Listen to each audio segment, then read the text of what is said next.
the best academy. Hi friends, welcome to Harish academy.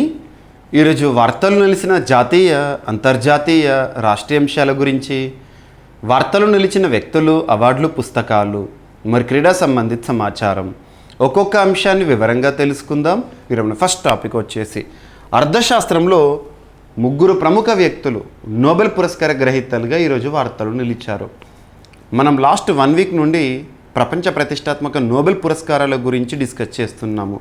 October 7th నుండి October 14th వరకు Nobel పురస్కారాలు వార్తలు నిలుస్తాయి అని చెబుతూ మీకు నోబెల్ పురస్కారాలకు సంబంధించిన ఇంపార్టెంట్ పాయింట్స్ ఏవైతే ఉంటాయో నేను చెప్పినవి వాటన్నిటిని గుర్తుపెట్టుకునే ప్రయత్నం చేయండి. ఎందుకంటే ఏ పోటీ పరీక్షను కానివ్వండి, ఏ స్థాయి పోటీ పరీక్షను కానివ్వండి, నోబెల్ పురస్కారాలకు సంబంధించి క్వశ్చన్స్ లేకుండా అసలు క్వశ్చన్ పేపర్ని మీరు ఎక్స్పెక్ట్ చేయకండి.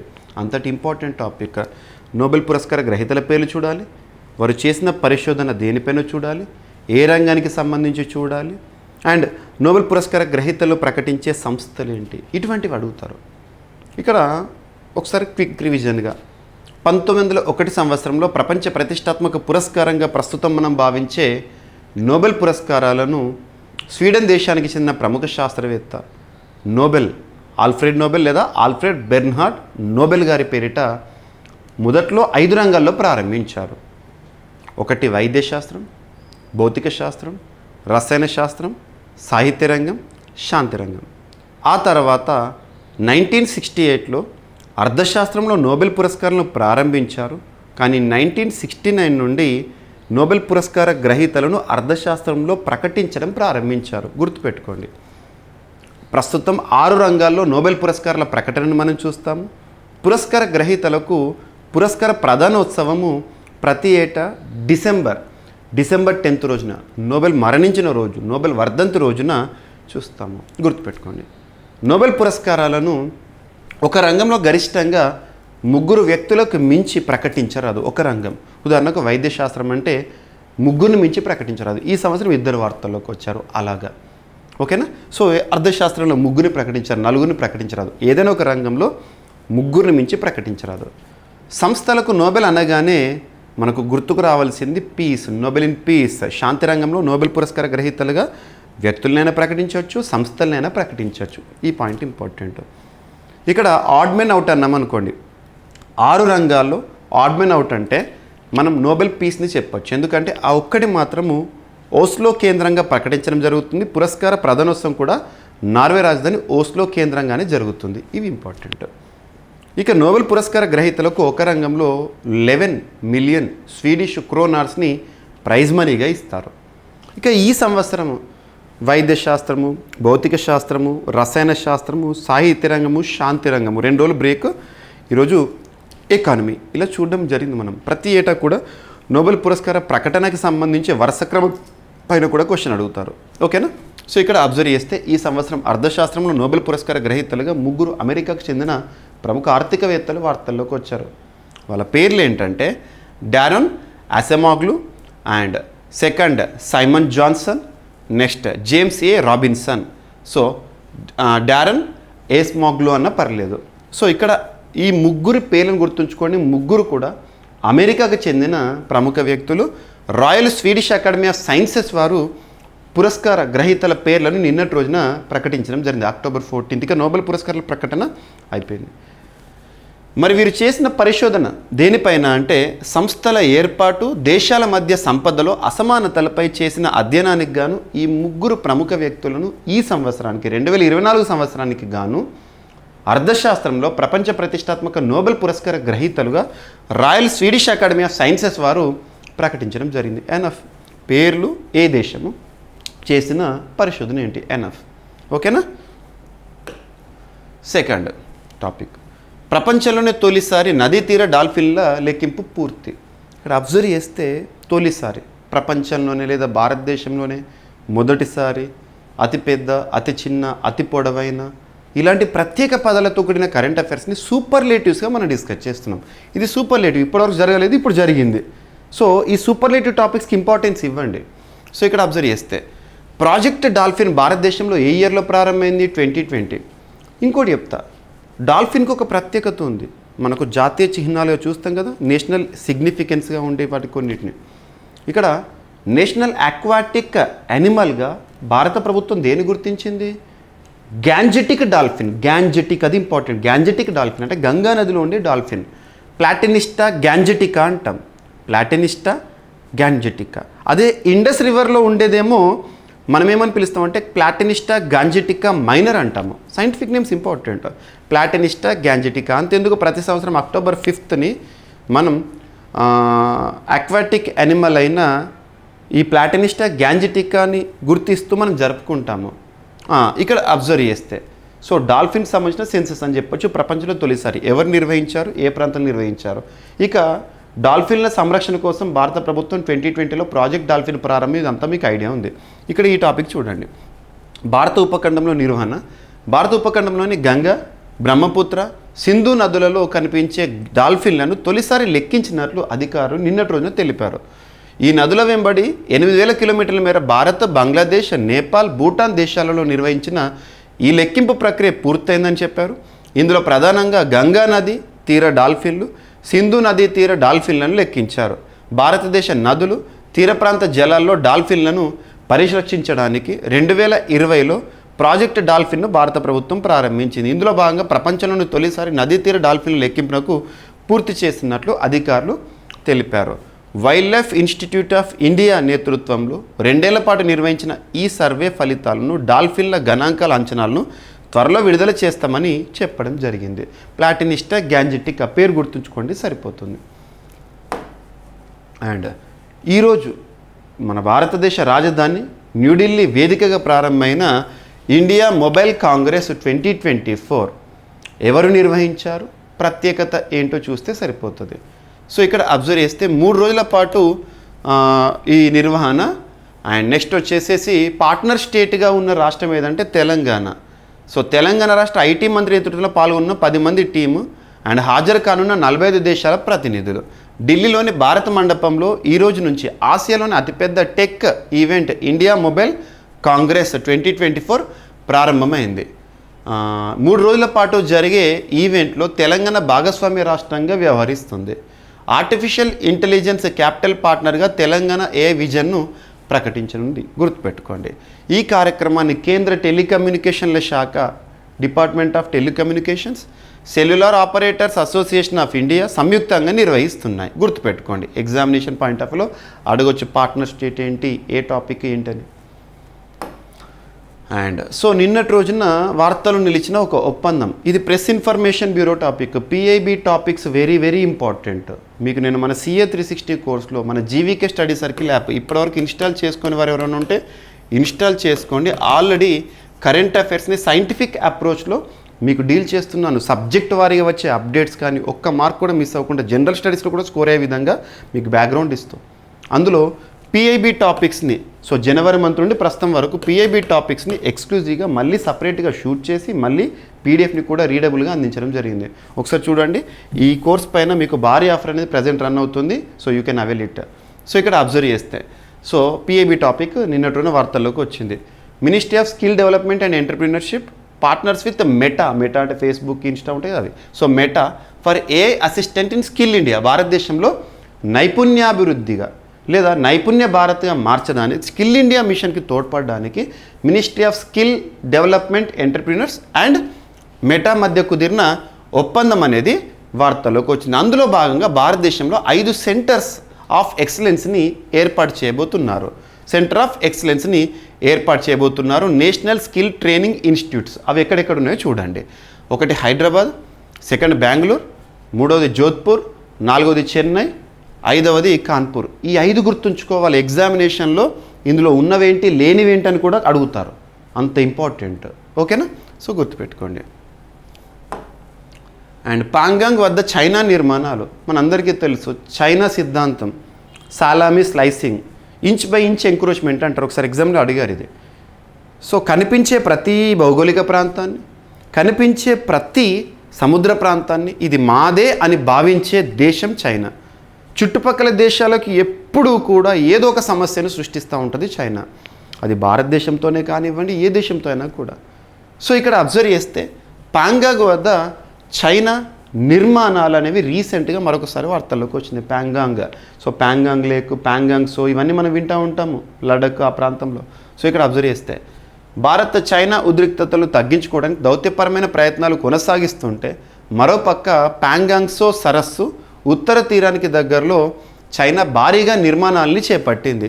ఇండియా టుడే సమీక్షించిన తాజా ఉపగ్రహ చిత్రాల్లో ఈ విషయం వెల్లడైంది. ఈ నిర్మాణాలు భారత్ చైనా దళాల 2020 స్టాండ్ ఆఫ్ పాయింట్స్కు తూర్పున సుమారుగా 38 కిలోమీటర్ల దూరంలో భారత ప్రాదేశిక భూభాగానికి ఆవలి వైపు ఉన్నాయంట. పాంగాంగ్ సరస్సు భారత్ చైనా పాలిత టిబెట్ మధ్య వివాదాస్పద సరిహద్దుగా ఉన్నది, గుర్తుంచుకోండి. ఇక ఇంకొక దేశానికి సమస్యను తీసుకొస్తుంది చైనా, తైవాన్.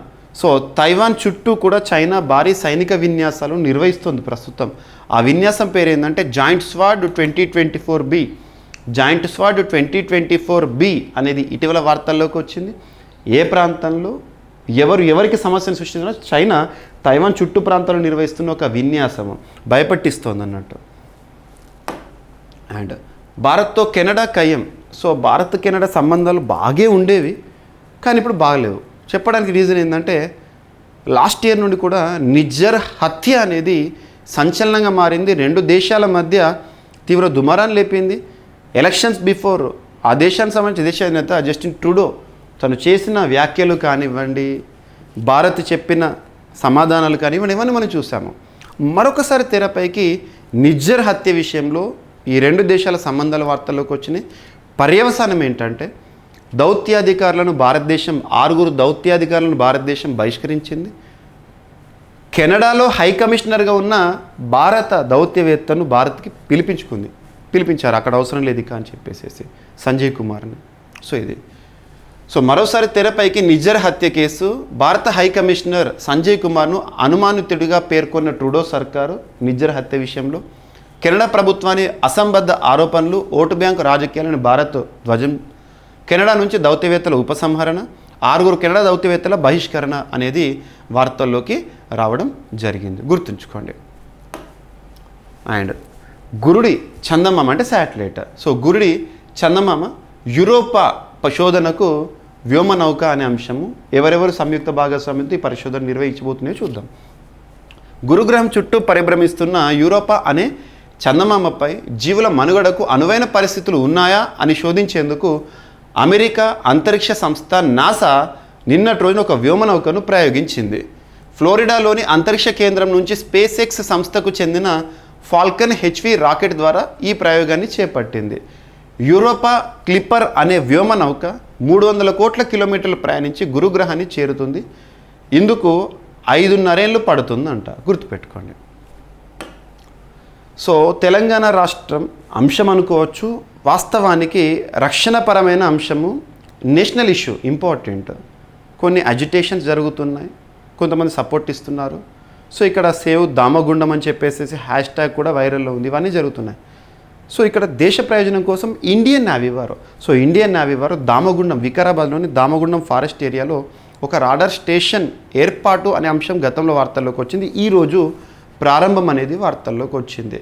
సో ఈ రాడార్ స్టేషన్ నేవీవారి ఆధ్వర్యంలో దేశంలో మొదటిది తమిళనాడులో ఏర్పాటైంది, రెండవది తెలంగాణలోని వికారాబాద్లోని దామగుండం ఫారెస్ట్ ఏరియాలో ఏర్పాటు కాబోతోంది. సో ఇక్కడ చూడండి, నేడు దామగుండం రాడార్ సెంటర్కు శంకుస్థాపన కేంద్ర రక్షణ శాఖ మంత్రి రాజ్నాథ్ సింగ్ గారు పర్యటించి ప్రారంభించడం జరిగింది. వికారాబాద్ జిల్లా దామగుండం అటవీ ప్రాంతంలో VLF very low frequency navy radar కేంద్రానికి మంగళవారం శంకుస్థాపన చేశారు. దీనికి ముఖ్య అతిథిగా కేంద్ర మంత్రి రావడం జరిగింది, గుర్తుంచుకోండి. ఓకేనా.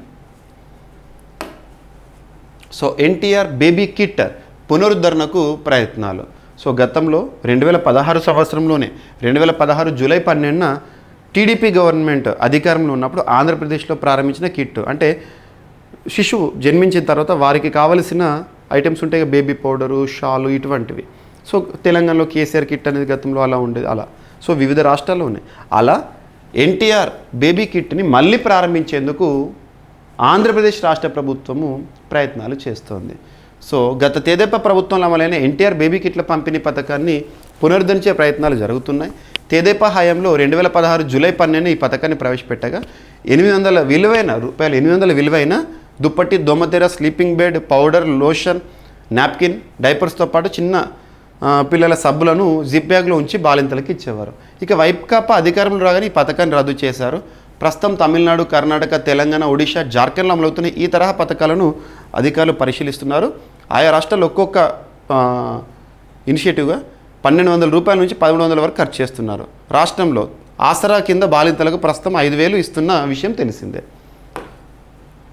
ఇక పార్లమెంటరీ కమిటీస్ అనే టాపిక్ని మనం తరచూ చూస్తున్నాం. ఇప్పటికీ 4 సార్లు డిస్కస్ చేశాము ఈ 18th లోక్సభ ఏర్పాటైన తర్వాత.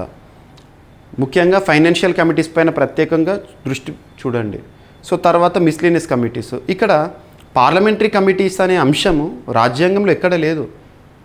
రాజ్యాంగంలోని కొన్ని ఆర్టికల్స్ని అంతర్లీనంగా అర్థం చేసుకోవచ్చు. యాక్చువల్గా పార్లమెంటరీ కమిటీస్ అనే భావనని మనం బ్రిటన్ కాన్స్టిట్యూషన్ నుండి బరో చేశాము, గుర్తుపెట్టుకోండి. ఈరోజు ఆఫీస్ ఆఫ్ ప్రాఫిట్ పార్లమెంట్లో కమిటీ, ఆ చైర్మన్గా ఈటల రాజేందర్ గారు బాధ్యతలు స్వీకరించారు. సో ఆఫీస్ ఆఫ్ ప్రాఫిట్ అంశంపై అధ్యయనం కోసం ఏర్పాటైన పార్లమెంట్ సంయుక్త కమిటీ చైర్మన్గా మల్కాజ్గిరి ఎంపీ ఈటల రాజేందర్ గారు నిన్నటి రోజున బాధ్యతలు స్వీకరించారు, గుర్తుంచుకోండి. అండ్ ఇస్రో అధిపతి సోమనాథ్ గారికి IAF పురస్కారం అనేది రావడం జరిగింది. సో ఇక్కడ మనం అబ్జర్వ్ చేస్తే ఇండియన్ స్పేస్ రీసెర్చ్ ఆర్గనైజేషన్ ప్రపంచంలో ఏ దేశం కూడా సాధించని కొన్ని ఘనతలు భారతదేశం సాధించడం వెనుక ఇస్రో ఉంది. ఉదాహరణ చెప్పాలంటే చంద్రయాన్ 3 లాస్ట్ ఇయర్ 2023 అక్టోబర్ 23 ఆ రోజు చంద్రయాన్ 3లో భాగంగా విక్రమ్ ల్యాండర్ చంద్రుని యొక్క దక్షిణ ధ్రువం పైన ల్యాండ్ అవ్వడం, ప్రపంచంలో ఏ దేశం కూడా సాధించని ఘనత మనం సాధించడం, ఇవన్నీ చూసాము. సో అటువంటిది సోమనాథ్ గారి ఆధ్వర్యంలో ఇస్రో ప్రగతిని మనం చూస్తున్నాం. గత సంవత్సరంలో తన ఆత్మకథ వివాదాస్పదం, నిలువ కుడించే సింహంగల్ అని చెప్పేసి ఆత్మకథ రాశారు. తర్వాత వివాదాస్పదంగా మారడంతో వెనక్కి తీసుకోవడం, ఇవన్నీ చూసాము. సో ఇక్కడ ఇస్రో చీఫ్కి పురస్కారము. చంద్రుడిపై పరిశోధనల్లో గణనీయ పురోగతి సాధించిన చంద్రయాన్ 3 మిషన్కు నేతృత్వం వహిస్తున్న భారత అంతరిక్ష పరిశోధన సంస్థ ఇస్రో అధిపతి DOS సెక్రటరీ డాక్టర్ సోమనాథ్కు ప్రతిష్టాత్మక IAF వరల్డ్ స్పేస్ పురస్కారం దక్కింది. ఇటలీలోని మిలాన్లో నిన్న రోజున జరిగిన పురస్కార ప్రదానోత్సవంలో IAF ప్రతినిధుల చేతుల మీదుగా తను పురస్కారాన్ని అందుకోవడం జరుగుతుంది. అండ్ ఇటీవల ముగిసిన ఒక క్రీడా అంశము ఏషియన్ టేబుల్ టెన్నిస్ ఛాంపియన్షిప్ 2024. ఎక్కడ ఏదైనా ఈవెంట్ జరిగింది అంటే అది ఎక్కడ జరిగిందో చూడాలి. ఆస్థానా అంటే కజకిస్తాన్లో ఉంది. So men's and women's championship ఏదైతే ఉందో అందులో మెన్స్ విమెన్స్లో ఇండియన్ టీము బ్రాంజ్ మెడల్స్ని సాధించడం జరిగింది, గుర్తుపెట్టుకోండి. బ్రాంజ్ కాంస్య పథకం అంటే 3rd పొజిషన్లో ఉంది. ఓకేనా? సో ఈరోజు అంశాలు ఒకసారి ర్యాపిడ్గా చూస్తే అర్థశాస్త్రంలో 3 నోబెల్ పురస్కార గ్రహీతల గురించి చూసాం, వారు చేసిన పరిశోధన. అండ్ ప్రపంచంలోని తొలిసారి నదీ తీర డాల్ఫిన్ల లెక్కింపు పూర్తి అనే అంశము. సో ఢిల్లీలో ప్రారంభమైన India mobile Congress and MSD partners with meta and 5 సెంటర్ల ఏర్పాటు ఎక్కడో చూడండి. ప్యాంగాంగ్ వద్ద చైనా నిర్మాణాలు, తైవాన్ చుట్టూ చైనా భారీ సైనిక విన్యాసము, జాయింట్ స్వాడ్ 2024B అనేది, భారత్తో కెనడాకు అయ్యం, ఇరు దేశాల సంబంధాలు మరొకసారి దిగజారిని, గురుడి చందమామ యూరోపో శోధనకు వ్యోమనౌక అనే అంశము. అండ్ దామగుండం రాడార్ సెంటర్కి ఈరోజు జరిగిన శంకుస్థాపన కార్యక్రమం, NTR బేబీ కిట్ పునరుద్ధరణ అనే అంశము. ఆఫీస్ ఆఫ్ ప్రాఫిట్ కమిటీ చైర్పర్సన్గా తెలంగాణ రాష్ట్ర ఎంపీ ఈటల రాజేందర్, ఇస్రో అధిపతి సోమనాథ్ గారికి IAF ప్రతిష్టాత్మక పురస్కారము, ఏషియన్ టేబుల్ టెన్నిస్ ఛాంపియన్షిప్లో భారత పురుషుల మహిళల జట్లు సాధించిన పథకం కాంస్యం. సో ఇవి ఫ్రెండ్స్ ఈరోజు వార్తలు నిలిచిన అంశాలు. మిస్లేనియస్ అంశాలను మిగిలిపోతే రేపటి క్లాస్లో జోడించి మరొకసారి నేర్చుకుందాం. రేపు కలుద్దాం. Thank you.